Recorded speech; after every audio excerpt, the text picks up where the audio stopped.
Hello friends, hope you are doing well wherever you are right নাও।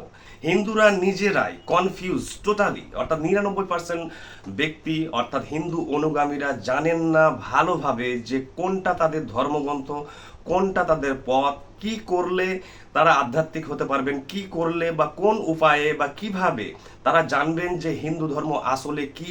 এবং এই নিয়ে ধরুন আজ নয় হাজার হাজার বছর ধরে হিন্দুরা কিন্তু টোটালি কনফিউজড এবং বিভ্রান্তির শিকার।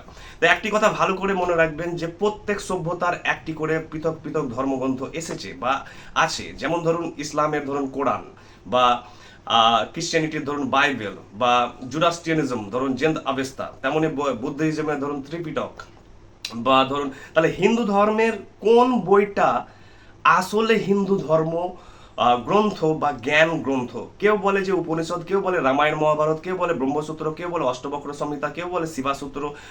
নানান বই আছে। ধরুন এখানে ধরুন ভারতীয় স্বরদর্শন আছে, যেমন ধরুন সাংখ্য ফিলোজফি, বেদান্ত দর্শন, ন্যায় দর্শন, যোগ দর্শন থেকে শুরু করে নানান আছে, পতঞ্জলি যোগাসূত্র আছে। তো এত বই, এত কিছুর মধ্যে আমি বেছে নেব কোনটা, আর কিভাবে আমি সাইন্টিফিক্যালি, ফিলোজফিক্যালি, মনস্তাত্ত্বিকভাবে, দার্শনিকভাবে, বৈজ্ঞানিকভাবে আমি কনভিন্সড হব, প্রত্যয়িত হব যে এটাই হচ্ছে উত্তর। তাহলে জেনে রাখুন, হিন্দু ধর্মের একটি বই আছে, যেমন ইসলামের একটি বই আছে, যেমন ক্রিশ্চিয়ানিটির একটি বই আছে, জুরাস্ট্রিয়ানিজমের একটি বই আছে, বুদ্ধিজমের একটি বই আছে, তেমন সেই বইটি হচ্ছে ঋগ্বেদ। অর্থাৎ ঋগ্বেদের এই 4টি খণ্ড। আপনারা জানেন যে বেদ 4 প্রকার, অর্থাৎ ঋগ্বেদ, সামবেদ, যজুর্বেদ এবং অথর্ববেদ। কিন্তু পরবর্তী যে 3টি বই বেদের কথা বলছি আমি, যে সামবেদ, অথর্ব এবং যজুর, সেগুলোও কিন্তু পরবর্তীকালে এসেছে। কার পরে? ঋগ্বেদের পরে। এই ঋগ্বেদের 4টি খণ্ড আছে। ধরুন এই যে এখানে খণ্ড, এখানে একটি 1 দেখালাম, ভলিউম 4 এবং volume 3, Tulsi, doctor Tulsi Ram, MA PhD, London, English translation. আরেকটি হচ্ছে এখানে ভলিউম 2। এই 4টি ঋগ্বেদের যে খণ্ড, যেখানে অসংখ্য হিম অর্থাৎ শ্লোক আছে, মণ্ডল এবং থেকে সূক্ত থেকে শুরু করে এই 4টি ঋগ্বেদের খণ্ড, কিন্তু ঋগ্বেদই হচ্ছে একমাত্র একটি বই। পরবর্তীকালে অথর্ববেদ, যজুর্বেদ, সামবেদ এগুলো আসতে শুরু করলো। উপনিষদ এবং ব্রহ্মসূত্র, রামায়ণ মহাভারত থেকে শুরু করে হাজার হাজার, অর্থাৎ একটি বট গাছ, যে বট গাছটিকে কেন্দ্র করে হাজার হাজার ঝুড়ি বইতে লাগলো। লতা পাতা ডালপালা থেকে শুরু করে শাখা প্রশাখা, ফল মূল থেকে শুরু করে আসতে শুরু করলো। কিন্তু বই একটি, সেটি হচ্ছে ঋগ্বেদ, নট অথর্ববেদ, যজুর্বেদ আর সামবেদ। ঋগ্বেদ হচ্ছে হিন্দু ধর্মের একটি মাত্র গ্রন্থ। এই ঋগ্বেদকে ব্যাখ্যা করা হয়েছে পরবর্তীকালে, পরবর্তীকালে এসেছে নানান বই, হাজারো বই এসেছে। এবং ঋগ্বেদকে বোঝার জন্য বা বেদকে বোঝার জন্য ধরুন 4টি ধরুন মেথড এসেছে। যেমন ধরুন সংহিতা, বা ব্রাহ্মণ, বা আরণ্যক, বা উপনিষদ।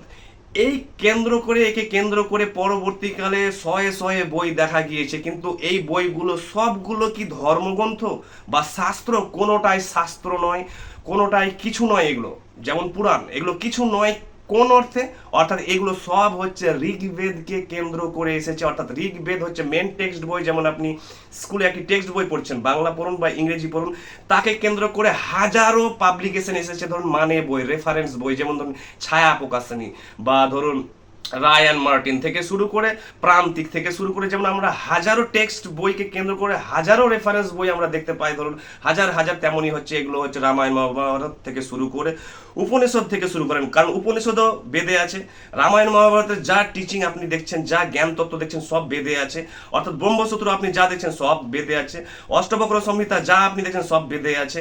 এই করে শিবাসূত্র থেকে, বিজ্ঞান ভৈরব থেকে শুরু করে যা কিছু আপনি শাস্ত্র দেখছেন পরবর্তীকালে, সবই কিন্তু বেদে বীজ আকারে আছে। অর্থাৎ অল্প করে প্রিসাইজ অ্যাফোরিজম যাকে বলা হয়, অর্থাৎ ভাব সম্প্রসারণ যেমন আপনারা করেন, তেমনি অ্যাফোরিজম, অ্যাফোরিস্টিক স্টেটমেন্টে, অর্থাৎ বীজ আকারে সব বেদে আছে। এবং বেদকে ব্যাখ্যা করা হয়েছে পরবর্তী যত ধর্মগ্রন্থ আমরা যাদের বলছি বা শাস্ত্র বলছি, সমস্ত বই হচ্ছে মানে বই, অর্থাৎ রেফারেন্স বই। কার রেফারেন্স বই? কাকে ইলাস্ট্রেট করছেন, ব্যাখ্যা করছেন বা ইন্টারপ্রিট করছেন? একটি বইকে, সেটি হচ্ছে ঋগ্বেদ। এবং এই ঋগ্বেদকে কেন্দ্র করে ধরুন হাজারো কোটি কোটি শাখা, ধরুন জ্ঞান যোগ, ধ্যান যোগ, ভক্তি যোগ থেকে হাজারো যোগ বা রাস্তা বা পথের অবলম্বন হয়েছে। কিন্তু ঋগ্বেদ হচ্ছে এমন একটি বই যেখানে সমস্ত কিছু আছে। ধরুন অর্থাৎ কোরআনে বা ইসলামে কি আছে? প্রেয়ার অর্থাৎ নামাজ বা সালাত, তেমন ঋগ্বেদেও আছে। ঋগ্বেদে ফেথ আছে, বিশ্বাস আছে, আবার অবিশ্বাসও আছে, আবার দর্শন আছে, আচ্ছা বিজ্ঞানও আছে, আচ্ছা মনস্তত্ত্ব আছে, সমস্তটাই আছে। অর্থাৎ পৃথিবীতে যা কিছু এসেছে সব ঋগ্বেদে আছে। সেখানে একটি ফিক্সড পথ নেই, নির্দিষ্ট রাস্তা নেই, আছে হাজার হাজার রাস্তা। এবং সেই যে হাজার হাজার রাস্তাকে মানুষ যেহেতু বুঝতে পারতো না, সাধারণ মানুষ, তাকে ব্যাখ্যা করার জন্য পরবর্তীকালে সমস্ত শাস্ত্র এসছে।